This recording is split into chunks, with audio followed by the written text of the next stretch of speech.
1 KG একটা মাছ কাটতে আমার 1 মিনিট সময় লাগে। করতে করতে মানে মস্ত হয়ে গেছে। আমরা যে কোনো মাছই কাটতে পারি। আমরা মাছটা কাইটা দিলে একটা কাস্টমার 1 কেজি জায়গা 2 কেজি নেয়, আর কাইটা না দিলে একটু কম হয় আর কি, কাস্টমার কম আসে। কাটার টাকা আমরা নিই না, এটা সবাই জানে। আমাদের যে কাস্টমার আশেপাশের লোক যারা আছে আর কি, গফরগাঁওয়ের লোক যারা আছে তারা সবাই জানে আমরা কাটার টাকা নিই না। এটা অন্য অন্য জায়গায় আছে, ঢাকার দিকে আছে, ওইদিকে মাছ কাটা আলাদা, টাকাও নেই আলাদা। শুরুতে কি কেউ করতে পারে, আস্তে আস্তে শিখতে হয়। প্রথমত তো আমাদের বাজারের ব্যবসা তো শুরু থেকে গাইটা বিক্রি হয়, কিন্তু মানে সবাই গাইটা বেচতো না আর কি, 2-4-5 জন আর কি। পরে মনে করেন যে একজনে বেচতে পারে, একজনে বেচতে পারে না, তারপরে মনে করেন সবাই আস্তে আস্তে শিখে নিছে আর কি, সবাই গাইটা দেয়। এখানে আমাদের মনে করেন যে প্রায় 15টা ইউনিয়ন, গফরগাঁও 15 ইউনিয়ন থেকে আসে, আবার ওই ঢাকা থেকেও আসে। দেখা যায় দেশি মাছ পেলে নেয়, এরকম শিং, মাগুর, লাটি বা বড় মাছ পেলে বহু জায়গায় দেয় আমাদের এখানের মাছ। 3টার পরে থেকে এখানে বিক্রি শুরু হয়। আবার সকালে আমাদের ভিতরে বাজার আছে, 1টার পরে থেকে 3টা পর্যন্ত আমাদের কেনাকাটা করি। কেনার সময় থাকে 2 ঘন্টা। 2 ঘন্টা আমরা মাছটা কিনি,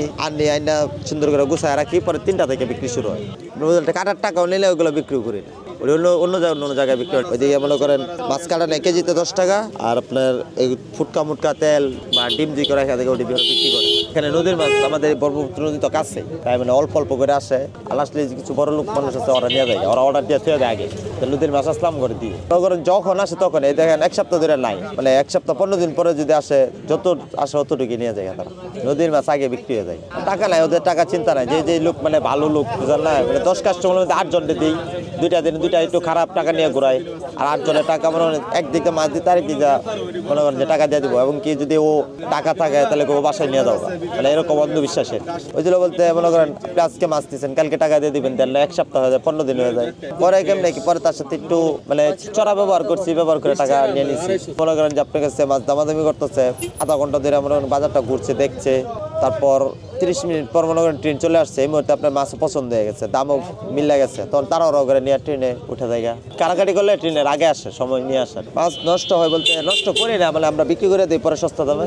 আর যদি কেউ এরকম আছে রাইখা দেয় বরফ দেওয়া, পরে একটু হালকা হয়ে যায়, একটু দুর্বল হয়ে যায়, তো আমরা যাতে কিনি যাতে বিক্রি করে লাই।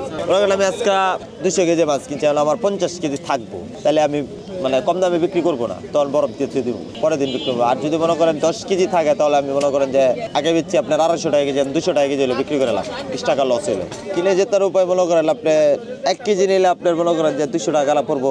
যদি 5 কেজি নেন 10 টাকা করে কম নিতে পারবেন, 10 কেজি নিলে আরো 10 টাকা কম নিতে পারবেন, এরকম আর কি। টেপে মানে তারা কম বুঝে বলতে, ওই আগে একটা নিচে বরফের মাছ নিয়ে ধরা খাইছে, ধরা খাওয়ার পরে এখন মনে করেন যে একটা মাছ নিতে গেলে ওই মাছ যদি নিতে যায়, তখন ওইটা 5-7 মিনিট দেখে তারপর তারা ভালো লাগলে নিবে, নালে নেবেন। বরফ দিয়ে মাছ চেনার চোখ গুলো হয়ে দেবো, এরকম টাটকা থাকবো না, চোখ গুলো হয়ে দেবো।